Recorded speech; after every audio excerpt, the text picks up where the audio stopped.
Well, you're back to watch One and Done, the show where I teach you how to make just one serving of something.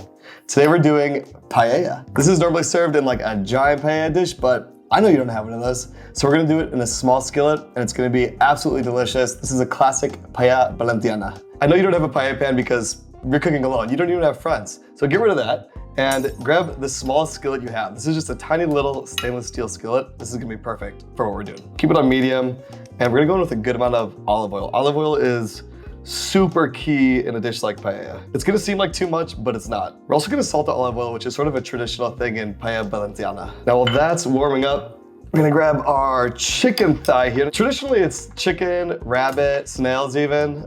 We're just gonna go chicken because I don't know if a lot of people are really going out and buying rabbits in the United States. But hey, if you are, that's good, keep it traditional. Pat this guy dry. A little bit of salt. Let's sear our chicken skin side down. Give it a little pressure, make sure you're getting good contact with the skin. All right, well, this bad boy's crisping up. We can prep some green beans just by kind of snapping the ends off here. Again, you can do this however you want. I'm gonna leave these whole, but if you wanna cut them into small pieces, go for it. Let's cut up some garlic here. See how our chicken's doing. That's about what we're looking for. Give her a flip.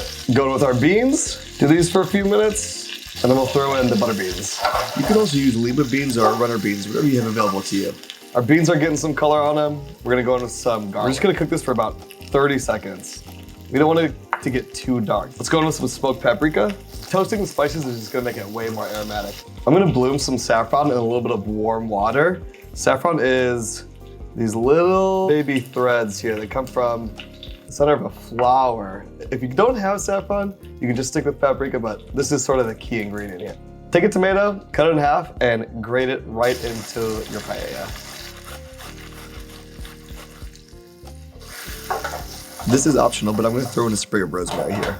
Let's hit it with 2 cups of water, reduce that down to about 1.5 cups, and then go in with a 1/2 cup of bamba rice. Make sure you don't forget the saffron.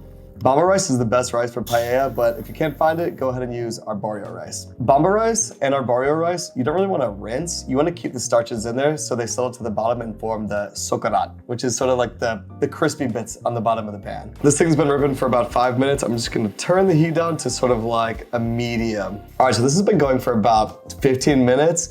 The rice is pretty much fully cooked. We're gonna crank the heat for the last minute, and we're gonna get that nice crispy bottom of the rice. You should be able to hear a sizzle. It's kind of like rain. You'll be able to hear it cooking on the bottom, and you should be able to smell it toasting as well. Ooh, it's smelling good. It's getting nice and dark and crispy around the edges, so we're just gonna pull this, let it sit for a couple of minutes. All right, let's get this bad boy plated up.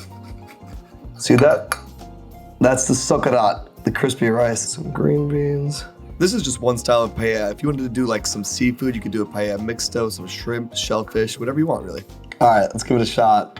I already know it's gonna be good because I've made this before, but you know, for the viewers. I mean, I've made this a million times. I know it's good. If you like to cook, but you haven't really tried something like this before, I highly recommend it. It's like a one pan thing. Give it a shot. It's really good.